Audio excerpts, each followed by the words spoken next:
জিকির থেকে এখানে জিকিরের অর্থ হচ্ছে কোরআন। জিকিরের অর্থ কি বলেন, সবাই বলেন জিকিরের অর্থ কি? জিকির শব্দের অর্থ হচ্ছে কোরআন। আল্লাহ রাব্বুল আলামিন বলেন ওয়ামান আ'রাদা আন যিকরি, যারা আমার জিকির থেকে দূরে সরে যায়, যারা আমার কোরআন থেকে নিজকে দূরে সরিয়ে নেয়, যারা আমার কোরআন বোঝে না, যারা আমার কোরআন পড়ে না, যারা আমি আল্লাহ রাব্বুল আলামিনের কিতাব কোরআন বোঝার চেষ্টাও করে না, আমি আল্লাহ রাব্বুল আলামিন ফা ইন্না লাহু মাঈশাতান দনকা, আমি আল্লাহ রাব্বুল আলামিন তাকে প্রথম শাস্তি দেব, তার দুনিয়ার জমিনের সকল আরাম আয়েশ আমি আল্লাহ রাব্বুল আলামিন তার থেকে উঠিয়ে নেব। নাউজুবিল্লাহ বলবেন না? এক নাম্বার শাস্তি, যারা কোরআন পড়ে না, কোরআন বোঝে না, কোরআনের আন্দোলন করে না, কোরআন বোঝার চেষ্টাও করে না, আল্লাহ রাব্বুল আলামিন বলে ফা ইন্না লাহু মাঈশাতান দনকা, আমি আল্লাহ রাব্বুল আলামিন তার সকল আরাম উঠিয়ে নেব। টাকা আছে ঘুম নাই, টাকা আছে ঘরে শান্তি নাই, জাজিম আছে, মার্বেলওয়ালা টাইলসওয়ালা ঘর আছে, ঘরের মধ্যে এসি আছে, ঘরটাকে এত সুন্দর করে সাজাইছে, ওই ঘরের মধ্যে ল্যাপ তোষক খাতা বালিশ কোনো কিছুর অভাব নাই।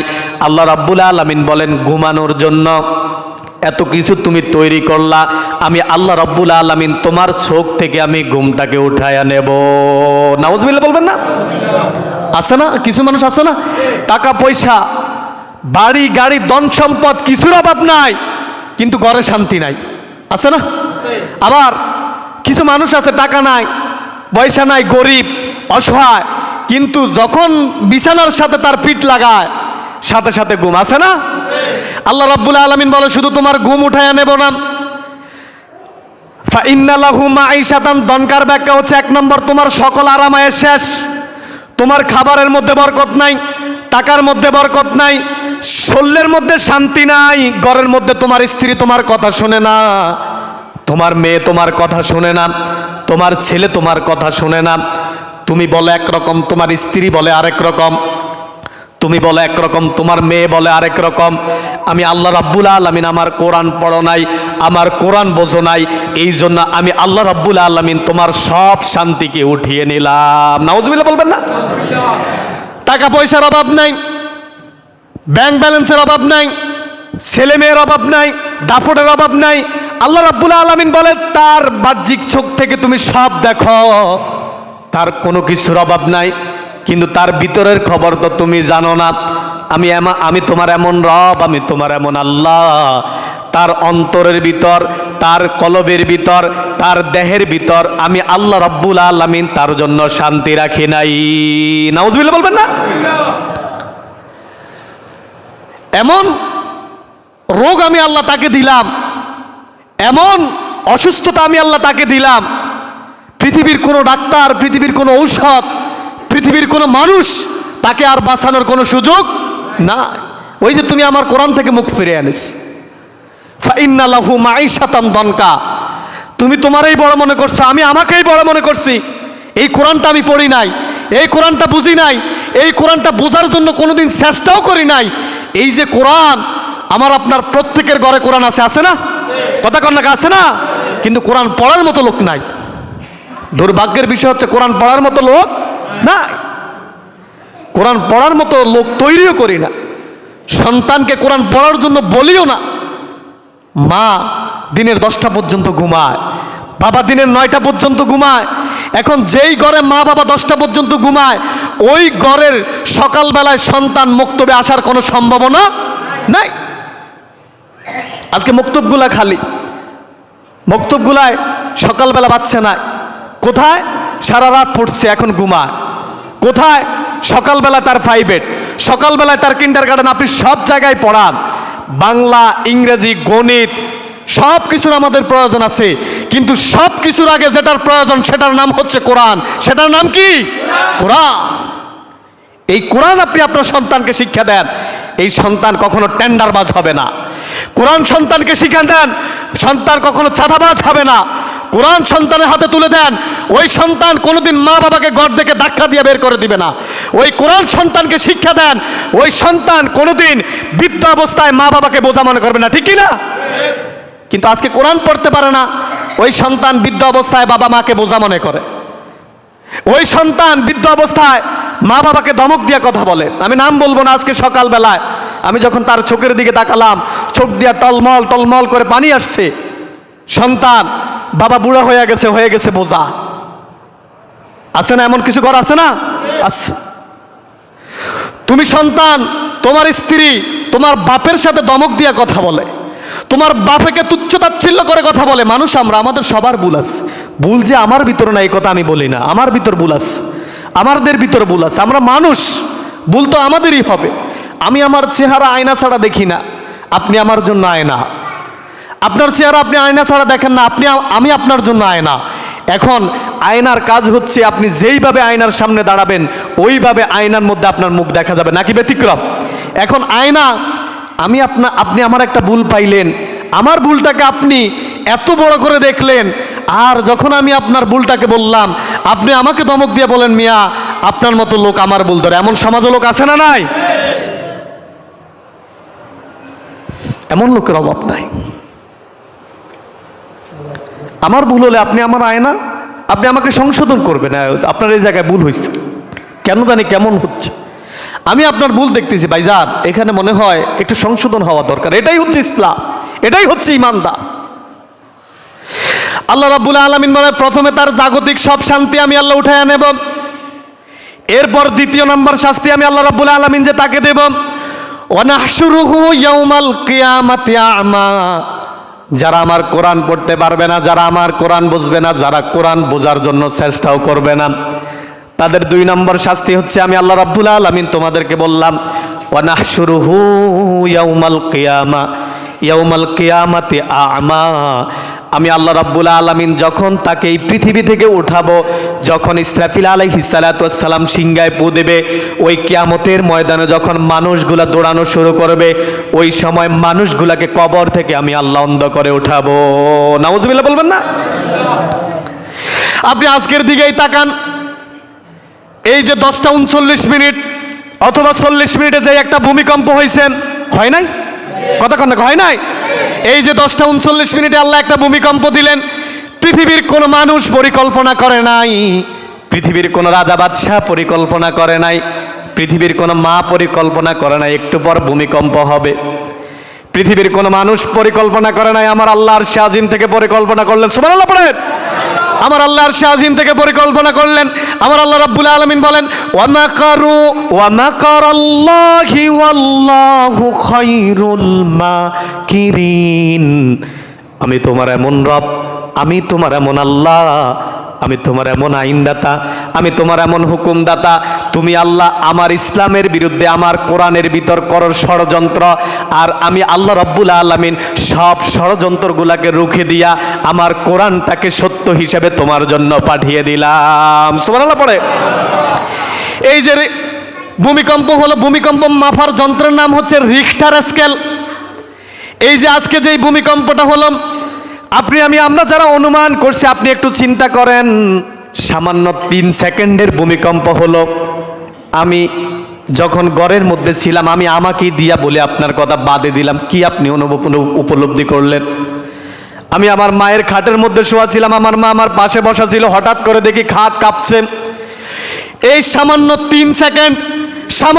3 সেকেন্ড আমি আমার মা এবং আমি একই রুমে বসা ছিলাম, আমি দেখলাম হঠাৎ করে খাটটা কাঁপার শুরু করছে, একটা ঝাঁকুনি দিল। হঠাৎ করে হতভম্ব হয়ে গেলাম, আমার মা তো আমার খাট থেকে অনেক দূরে, কেন এক খাটটা কাঁপলো? আল্লাহ রাব্বুল আলামিন 1400 বছর আগে এই কোরআনের ভিতরে দিয়েছেন।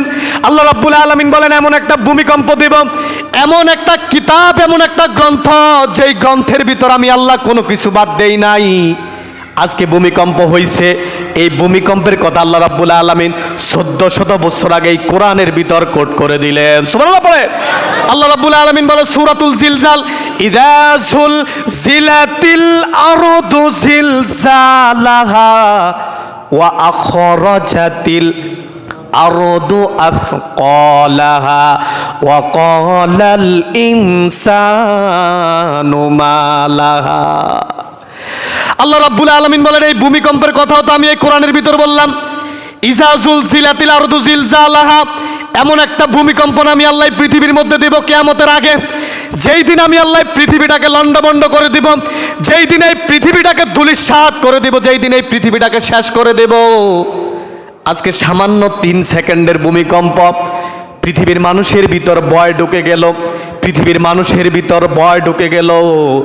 আল্লাহ রাব্বুল আলামিন যেই দিন এমন একটা ভূমিকম্প দিবেন, ইজা জুলজিলাতিল আরদু জিলজালাহা, পৃথিবীটাকে এমনভাবে কাঁপুনি দিবেন, এমনভাবে ভূমিকম্প দিবেন, পৃথিবীর কোনো রিখটার স্কেল মাপার কোনো সুযোগ। ওয়া আখরাজাতিল আরদু আসকালাহা, আমি আল্লাহ যখন ভূমিকম্প দিব তখন এই পৃথিবীর অবস্থা কেমন হবে? আজকের এই সামান্য 3 সেকেন্ডের ভূমিকম্প তুমি সহ্য করতে পারো নাই। ফেসবুকের মধ্যে দেখলাম, সত্য মিথ্যা জানি না, ঢাকার মধ্যে দেখলাম কয়েকটা ভবন মাটির সাথে মিশে গেছে, সামান্য 3 সেকেন্ডের একটা ভূমিকম্প। আমি আল্লাহ রাব্বুল আলামিন যেই দিন এই পৃথিবীটাকে লণ্ডভণ্ড করে দেব, ও আখরাজাতিল আরদু আসকালাহা, এমন ভূমিকম্প আমি আল্লাহ পৃথিবীতে দেব, জমিনের নিচে যা কিছু আছে ওই ভূমিকম্পের মাধ্যমে আমি আল্লাহ রাব্বুল আলামিন জমিন থেকে সব বের করে দেব। সুবহানাল্লাহ বলবেন না? এরপর আল্লাহ রাব্বুল আলামিন পরের আয়াতে বলেন, তুমি তো কোরআন পড়োই না, কোরআন বোঝোই না, কোরআন বোঝার চেষ্টাও তো করো না মিয়া। গালের মধ্যে দাঁড়িয়ে, মাথার মধ্যে টুপি, লম্বা জুব্বা, লম্বা ইমাম, লম্বা খতিব, তোমার সমাজে তোমার বয় সমাজ কাফে। আল্লাহ রাব্বুল আলামিন এই কিতাবের ভিতর বলেন, অকালাল ইনসানু মা লাহা, মানুষগুলা ওই দিন বলবে, মানুষগুলা ওই দিন বলবে, কি হয়ে গেল, কি হয়ে গেল, কি আমাদের উপর শুরু হয়ে গেল। অকালাল ইনসানু মা লাহা, আল্লাহ রাব্বুল আলামিন কেন এই পৃথিবীটা এত কাঁপুনি দেওয়া শুরু করলো? কেন জমিন তার সবগুলা বের করে দিচ্ছে? আজকে জমিনের কি হলো? আল্লাহ রাব্বুল আলামিন বলেন, আমি তোমার এমন রব, আমি তোমার এমন আল্লাহ, আমি তোমার এমন আইনদাতা, আমি তোমার এমন বিধানদাতা, পৃথিবী আর আজকে রাখবো না। ইজা জুলজিলাতিল আরদু জিলজালাহা, ভূমিকম্প দিয়া আমি আল্লাহ রাব্বুল আলামিন আজকে পৃথিবীটাকে শেষ করে দেব। আল্লাহু আকবার বলবেন না? 3 সেকেন্ডের ভূমিকম্প আমরা ভয় পেয়ে গেলাম, মাত্র 3 সেকেন্ড। যেই দিন আল্লাহ ভূমিকম্প দিবে, আপনি একটু চিন্তা করেন, আজকে তো জমিন থেকে কিছু বাইর হয় না, জমিনের উপরেগুলো জমিনের উপরে পড়ছে, ওই দিন তো জমিনের নিচ থেকে সবগুলা বের হবে। ওয়া ইযাল বিহারু ফুজ্জিরাত, আল্লাহ রাব্বুল আলামিন বলে, জমিনের নিচে সাগর আছে, সাগর, জমিনের নিচে পানি আছে, জমিনের উপর পানি আছে, মধ্যখানে আমি আল্লাহ রাব্বুল আলামিন তোমার বসবাস করার জন্য উপযোগী করে দিলাম। এই বসবাস করতে এসে তুমি আমি আল্লাহরে ভুলে গেলা। তুমি বলো দেয়ার ইজ নো গড, স্রষ্টা বলতে কিছু নাই। আজকে আমি গতকালকে ফেসবুকে দেখলাম, তসলিমা নাসরিন, নাম শুনছেন নি? কথা কন না, নাম শুনছেন? একটা নাস্তিক, এই তসলিমা নাসরিন তার ফেসবুক পেজ থেকে সে স্ট্যাটাস দিছে, আমি মৃত্যুকে বিশ্বাস করি না, মৃত্যু আমাকে ধরুক, মৃত্যুর কিসের যন্ত্রণা আমি বিশ্বাস করি না, আমি কবরের আযাব বিশ্বাস করি না, আমি কিয়ামত বিশ্বাস করি না, আমি আখিরাত বিশ্বাস করি না। তার ফেসবুক পেজ থেকে একটা স্ট্যাটাস দেওয়া হয়েছে। আরে তুমি তখন বুঝবা তোমার নাম তাসলিমা নাসরিন হতে পারে। আল্লাহ রাব্বুল আলামিন বলেন, সাল্লু আলাইহি ওয়া সাল্লিমু তাসলিমা, নবী, তাম পৃথিবীর মানুষ শুধু আপনার উপর দুরূদ পড়ে না, আমি আল্লাহ রাব্বুল আলামিন তাম ফেরেশতাকুল নিয়ে আমি আপনার উপর দুরূদ পড়ি। ওই তাসলিমা নাসরিন, যার নাম তসলিমা নাসরিন, ওই নামটা হতে পারে মুসলমানদের নাম। যেই কথা সে বলছে এর আগে এবং পিছনে আল্লাহ রাব্বুল আলামিন যখন তাকে ধরবে তখন বুঝাবে মৃত্যুর কি কষ্ট, কবরের কি কষ্ট। আল্লাহ রাব্বুল আলামিন বলেন, আমি আল্লাহ ছাড় দেই, কখনো ছেড়ে দেই না। তোমার মতো নাস্তিক, তুমি মৃত্যু বিশ্বাস করো না, মৃত্যুর কষ্ট বিশ্বাস করো না, কবর বিশ্বাস করো না, আখিরাত বিশ্বাস করো না। আমরা এর আগেও জানি তুমি তো এর আগে নাম মুসলমান হতে পারে, আল্লাহ রাব্বুল আলামিনের খাতা থেকে বহুত আগেই তোমার নাম কাটা পড়ছে, নাম তাসলিমা নাসরিন হতে পারে, তুমি সুন্দর নামের অধিকারী হতে পারো। এর আগেই তুমি এমন এমন কথাগুলো বলছো ইসলামের বিরুদ্ধে, কোরআনের বিরুদ্ধে, নাম সুন্দর হতে পারে কিন্তু আল্লাহর খাতায় তোমার নাম আর মোমেনা না। সেই কোরআন, এই রিখটার স্কেল, যেই ভূমিকম্প মাপার যন্ত্র, এমন একটা আল্লাহ ভূমিকম্প দিবেন ওই দিন মাপার আর কোনো যন্ত্র থাকবে না। মাপার আগেই, আসার আগেই সতর্ক হওয়া লাগবে। আজকে আপনি চিন্তা করেন, আপনি একটু চিন্তা করেন, আজকে যদি আল্লাহ ভূমিকম্প দিয়া, আল্লাহ রাব্বুল আলামিন বলেন, লা তাকুমুস সাআতু ইল্লা ফি ইয়াউমিল জুমআ, রাসূল করিম সাল্লাল্লাহু আলাইহি ওয়াসাল্লাম বলেন, আল্লাহ রাব্বুল আলামিন যেই দিন এই পৃথিবীটাকে ধ্বংস করবেন, যেই দিন এই পৃথিবীটাকে শেষ করে দিবেন, সেই দিনটা হবে জুমার দিন। সুবহানাল্লাহ পড়েন। সেই দিনটা কোন দিন? জুমার দিন। এখন আপনি একটু চিন্তা করেন, যদি আল্লাহ আজকে এই পৃথিবীটা ধ্বংস করে দিতেন, যদি ধরেন যদি আল্লাহ আজকে এই পৃথিবীটাকে কিয়ামত করে দিতেন, আপনার আমার কি অবস্থা হতো? ফজর কয়জন পড়ছেন বলেন বুকে হাত দিয়া? কয়জন নামাজে আসছেন? আপনার সন্তানকে আপনি নামাজের জন্য বলছেন, বুকে হাত দিয়ে বলতে পারবেন কোথায় আপনি ফজর পড়লেন? আজকে যদি ভূমিকম্প দিয়ে আল্লাহ পৃথিবীটাকে শেষ করে দিতেন, কি জবাব দিতাম আমি? কি জবাব দিতেন আপনি বলেন? নাফরমানি তো অনেক করলাম, নাফরমানি তো অনেক করলাম। ঘুমাইবার সময় কত সুন্দর হাত পা চোখ দেহ নিয়ে ঘুমাইলাম। ওই আল্লাহ চাইল তো আমাকে ঘুমের ঘরের মধ্যে চোখ বন্ধ করে দিতে পারতেন, পারতেন না? কথা কন্যা পারতেন না? সে আল্লাহ তো আমাকে চোখ খোলার ক্ষমতা দিলেন। যেই ফজরের আজানে মানুষের ঘুম ভাঙে না, যেই ফজরের আজানে মানুষের ইমানদারের ঘুম ভাঙে না, সে কখনো মুমিন হতে পারে না। মুয়াজ্জিন আজান দেয়, হাইয়া আলাস সালাহ, নামাজের দিকে আস। আসসালাতু খায়রুম মিনান নাওম। বান্দা, আল্লাহ তোমাকে ডাক দিচ্ছে, তোমার ঘুমের চাইতে তোমার নামাজ উত্তম, তোমার ঘুমের চাইতে তোমার নামাজ উত্তম।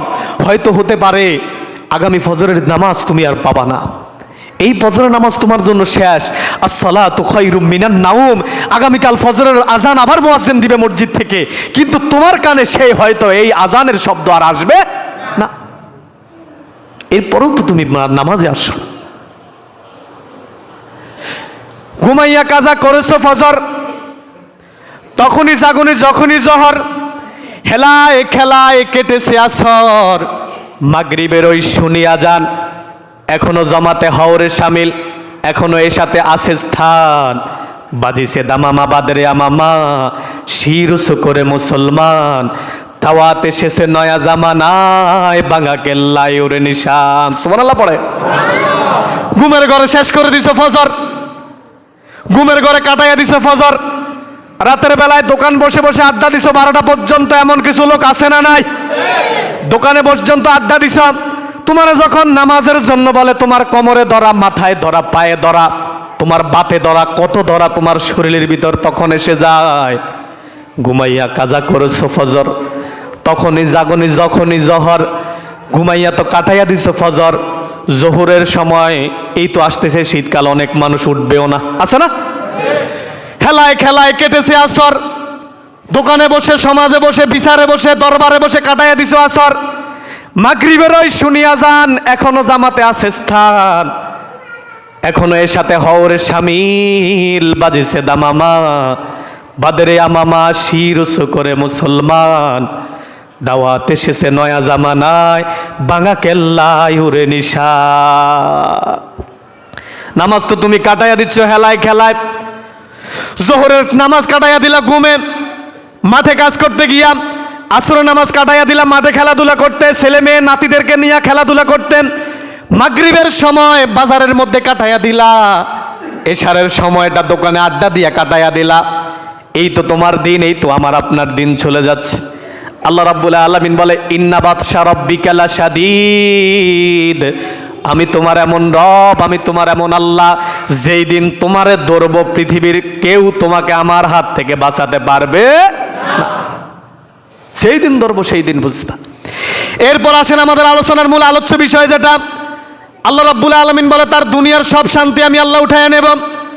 ওয়া নাহশুরুহু ইয়াউমাল কিয়ামাতি আমা। যারা আমার এই কোরআন পড়বে না, যারা আমার এই কোরআন বুঝবে না, যারা আমার এই কোরআন দিয়া সমাজ পরিচালনা করবে না, যারা আমার এই কোরআনের আন্দোলন করবে না, আমি আল্লাহ রাব্বুল আলামিন কবর থেকে তাদেরকে কিয়ামতের ময়দানে অন্ধ করে উঠাবো। নাউজুবিল্লাহ পড়ে। ওই মানুষগুলো বলবে, আল্লাহ আমরা তো দুনিয়াতে চক্ষুমান ছিলাম, আমি তো দুনিয়াতে সব কিছু দেখতাম, পাহাড় দেখছি, মসজিদ দেখছি, বাবাকে দেখছি, মাকে দেখছি। আল্লাহ রাব্বুল আলামিন ওই বান্দা বলবে, ক্বালা রাব্বি লিমা হাশারতানি আ'মা ওয়া ক্বাদ কুনতু বাসীরা। আল্লাহর এই কোরআনের বক্তব্য, আল্লাহর এই কোরআনের ভাষ্য, আল্লাহর এই কোরআনের কথা আল্লাহ রাব্বুল আলামিন বলে। ওই সময় মানুষটা বলবে, ক্বালা আমি বলবো, আপনি বলবেন, যারা পাপী তারা বলবে, লিমা হাশারতানি আ'মা। আল্লাহ আজকে কেন আমাকে হাসরের ময়দানে অন্ধ করে উঠালেন? আজকে আমাকে কেন অন্ধ করে উঠালেন? ওয়াকাদ কুনতু বাসীরা। আল্লাহ আমি তো দুনিয়ার মধ্যে চক্ষুমান ছিলাম, আমি তো দুনিয়ার মধ্যে দেখতাম, আমি তো দুনিয়ার মধ্যে সব কিছু দেখছি, কেন আজকে আমাকে অন্ধ করে উঠালেন? এরপর আল্লাহ রাব্বুল আলামিন পরের আয়াত আবার বলেন, 27 নম্বর আয়াত, আপনি বাড়িতে গিয়ে মিলাবেন, বাড়িতে গিয়ে একটু পড়বেন। সূরা তাহার 27 নম্বর আয়াতের মধ্যে আল্লাহ রাব্বুল আলামিন বলেন, ক্বালা কাযালিকা আতাতকা আয়াতুনা। এই কলার ফাইল হচ্ছে আল্লাহ। আল্লাহ এবার বলেন, কাযালিকা আতাতকা আয়াতুনা ফানাসিতাহা ওয়া কাযালিকাল ইয়াউমা তুনসা। আল্লাহ রাব্বুল আলামিন বলে, আমি না তোমার একটা কোরআন দিলাম, সুবহানাল্লাহ বলবেন না? আমি যে তোমাদের উপর একটা কোরআন দিলাম, আমি যে আমার হাবিবের উপর এই কিতাবটা দিলাম, ক্বালা কাযালিকা আতাতকা আয়াতুনা। এই কোরআনের আয়াতগুলা তো মানো নাই, এই কোরআন তো পড়ো নাই, এই কোরআন তো বোঝো নাই, এই কোরআন তো বোঝার জন্য চেষ্টা করো নাই, এই জন্য আমি আল্লাহ রাব্বুল আলামিন তোমাকে অন্ধ করে উঠালাম। নাউজুবিল্লাহ পড়ে। কার কথা বলেন? সবাই বলেন, কার কথা? আল্লাহর কথা। আপনিও জানেন, আমিও জানি, কিন্তু মানি না। আল্লাহ রাব্বুল আলামিনের হাবিব বলেন, মান ক্বালা বিহি সাদাকা। যেই কোরআন থেকে বললো সে সত্য কথা বললো, সুবহানাল্লাহ বলবেন না? মান ক্বালা বিহি সাদাকা ওয়া মান আমিলা বিহি উজরা। যেই কোরআন দিয়ে আমল করলো, যেই কোরআনের কথা শুনে তার জীবনকে আমলের জীবন জিন্দেগি হিসাবে গ্রহণ করলো, এই কোরআনের ভিতর কোনো বিধান আল্লাহ বাদ দেন নাই। এই কোরআনের ভিতর কোনো বিধান আল্লাহ বাদ দেন নাই। কিভাবে তুমি তোমার দেশ পরিচালনা করবে, এই কোরআনের ভিতর আছে না নাই? কথা কন না, আছে না নাই?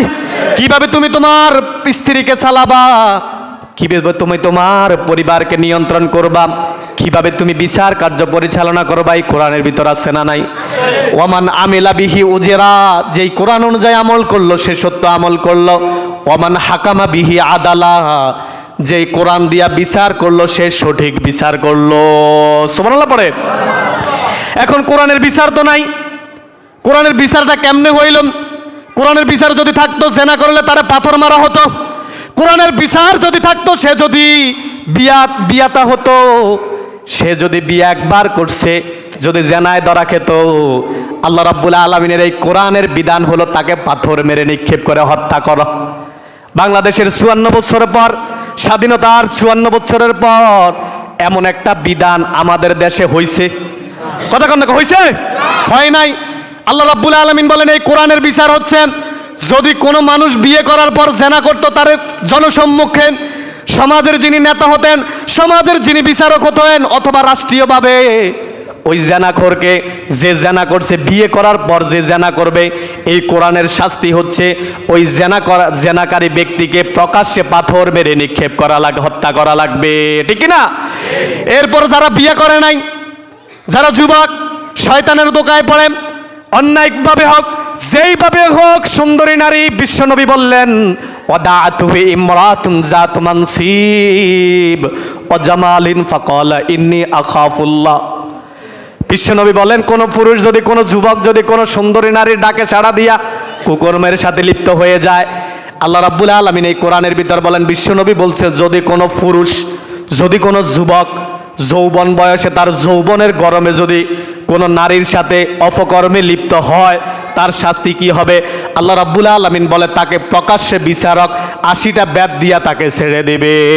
সুবহানাল্লাহ পড়ে। জেনা করলে এই শাস্তি, এরপরে মদ পান করলে 80 বেত লাগাও। এখন আমাদের দেশে তো মদের লাইসেন্স দেয়, আছে না নাই? আল্লাহ রাব্বুল আলামিন বলে, মদ পান করলে তারে 80 বেত লাগাও। ওমর রাদিয়াল্লাহু তাআলা আনহু, যে ওমর লা নাবিয়্যা বাদি ওয়ালা রাসূলা, যার পরে কোনো রাসূল, আল্লাহ রাসূল বলেন, আমার পরে কোনো নবী নাই, কোনো রাসূল নাই।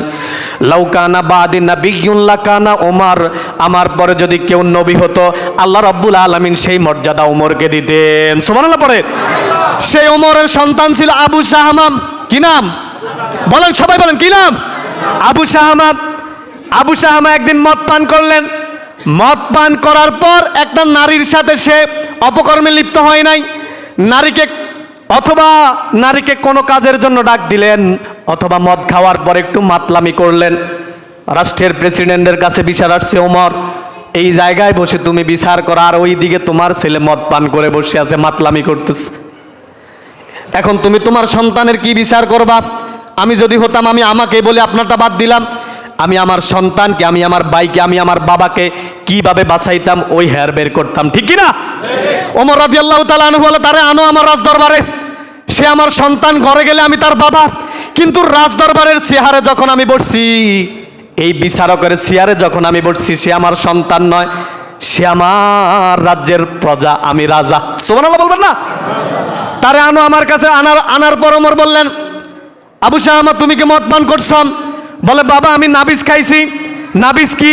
খেজুর এবং পানির মধ্যে অথবা দুধের মধ্যে খেজুর মিশাইয়া রাত্রিবেলায় রেখে দিয়েছি, সকালবেলায় পান করছি, কিছু মাতলামি করছি, আমার সেন্স ঠিক থাকে নাই। ওমর রাষ্ট্রের জল্লাদকে বললেন, তারে ধরো, তারে ধরে বেতের আঘাত করো, 80 বেত লাগাও, 80 বেত। ওমর চেয়ারের মধ্যে বসা আছে কাজী। দেখেন ওমর কেমন, ইসলামের শাসন ব্যবস্থা কেমন ছিল।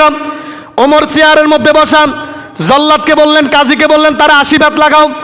যখন জল্লাদ চিন্তা করলো সে হচ্ছে পিতা আর যারে ফিরছি সে হচ্ছে সন্তান, এখন আমি যদি আবার তার আইন না মানি, সে আবার আমারে তো ধরবে। সে আস্তে আস্তে বেতের আঘাত করে, না জানি মালিক একটু তার প্রতি সহানুভূতি করে। এখন মালিক কয়, তুমি তারে কি ফিরাচ্ছ, এত আস্তে আস্তে কেন তাকে বেত দিয়ে আঘাত করতেছ? তারে তোমার শরীরে যত জোর আছে তা দিয়ে আঘাত করো। ওই কাজী, ওই জল্লাদ বলেন, আমি তো তাকে আমার শক্তি দিয়া তারে আঘাত করতেছি, আপনি তো বুঝতেছেন সামান্য আঘাত করতেছি। না না, ওমর বললেন, আমার হাতে চাবুক দাও, আমার হাতে চাবুক দাও। এই জায়গায় সে আমার সন্তান, সন্তানের পরিচয় নিয়ে আমি তার দিকে তাকাবো না, আমি বিচারক, সে পাপী। আল্লাহ রাব্বুল আলামিনের যেই বিধান তার উপর বাস্তবায়ন করা দরকার সেটাই আমি করব। সুবহানাল্লাহ পড়ে 80 বেত লাগাইস। কয় বেত? 80 বেত দিস। 80 বেত দেওয়ার পর সন্তান চলে গেছে। 2 বর্ণনা, এক বর্ণনা হচ্ছে মারাই গেছে, আরেক বর্ণনা হচ্ছে কবরের মধ্যে গায়া 80 বেত অথবা এর কম ব্যাস দেওয়ার পর কবরের মধ্যে গিয়ে ওমর পিটাইছে। এরপর আরেক বর্ণনায় আছে তারে নেওয়া হয়েছে ঘরের মধ্যে যাওয়ার পর, এবার বাবা হিসেবে গেছে ওমর। সুবহানাল্লাহ বলবেন না? রাজদরবারে করছে বিচার, ঘরে যাইয়া কয়, আমি এখন তোমার বাবা। সুবহানাল্লাহ বলবেন না? যাইয়া কয়, সন্তান এখন তোমার কাছে কেমন লাগে, এখন তোমার শারীরিক অবস্থা কি? সন্তান বলে, বাবা এই যে আপনি আমাকে এত পিটালেন, আমার শারীরিক অবস্থা আমার চাইতে আপনি ভালো জানেন। সুবহানাল্লাহ বলবেন? কয়, তখন আমি ছিলাম বিচারক, আমি রাষ্ট্রের খেয়ানত করতে পারি না, আমি তুমি সন্তান, তোমার দিকে তাকানোর আমার সেই সুযোগ নাই। এখন চোখ দিয়া ওমরেরও পানি পড়ে, সন্তানেরও পানি পড়ে। ওমর রাদিয়াল্লাহু তাআলা আনহুর স্ত্রী বলেন, তুমি এমন পিটান কেমনি পিটাইলা তোমার সন্তানের? ওমর রাদিয়াল্লাহু তাআলা আনহু বললেন, এটা কোরআন। এটা কি? কোরআন। এটা কোরআনের বিচার, এটা ওমরের বিচার নয়, এটা আল্লাহর কোরআনের বিচার। আমি ওমর যদি আমার সন্তানের প্রতি একটু গরমিল ফাঁক করতাম, আল্লাহর দরবারে আমি ওমরকে আসামি হওয়া লাগতো। সুবহানাল্লাহ পড়ে। সে রাসূল বিচার। মদিনার মধ্যে সম্ভ্রান্ত পরিবারের একটা নারী চুরি করছে, নামও তার ফাতেমা। কি নাম? ফাতেমা। বিচার আসছে, সম্ভ্রান্ত পরিবারের একটা মেয়ে চুরির ধরা খাইছে। এখন আপনি দেখেন না, রাসূলের নাতি যায়েদ বিন ওসামা নাম তার মনে হয়, তাকে পাঠাইছে, যাও তুমি তোমার নানাকে একটু যাইয়া বলো যে তাকে একটু হেরফের করে কোনো রকম পার করে দেওয়া যায় কিনা, কারণ সম্ভ্রান্ত পরিবারের নারী এখন যদি তার হাত কেটে দেয় তো মানুষ তো ইসলাম মানবে না, তারা তো আমাদের উপর আরো আক্রমণ করবে। রাসূল করিম সাল্লাল্লাহু আলাইহি ওয়াসাল্লাম রাগান্বিত হয়ে তার দিকে তাকায়া বললেন, ওই জায়গায় যত বড় মক্কার সম্ভ্রান্ত নারী হোক, যেই হোক, আজকে যদি ওই জায়গায় আমার মেয়ে ফাতেমা থাকতো, আমি রাসূল তার হাত কাটতে একটু দ্বিধাবোধ করতাম না। সুবহানাল্লাহ বলেন। এটাই হচ্ছে ইসলাম, এটাই হচ্ছে কোরআন, এটাই হচ্ছে ইসলাম। আমি রাসূল আমার মেয়ের হাত কাটতে একটু দ্বিধাবোধ করতাম না, হাত কেটে দিতাম। এটাই হচ্ছে ইসলাম। আল্লাহ রাব্বুল আলামিন কোরআনের আরো আছে, কোরআন না মানলে শাস্তি কি। আল্লাহ রাব্বুল আলামিন যা কিছু বললাম, যারা শুনছেন সবাইকে আমল করার তৌফিক দিন আমাকে সব পড়েন আমিন। পড়েন রব্বানা লাকাল হামদ, পড়েন জবান খুলে পড়েন রব্বানা লাকাল হামদ হামদান কাসীরান তাইয়িবান মুবারাকান ফি। যারা সুন্নাত পড়েন নাই সুন্নাত পড়েন।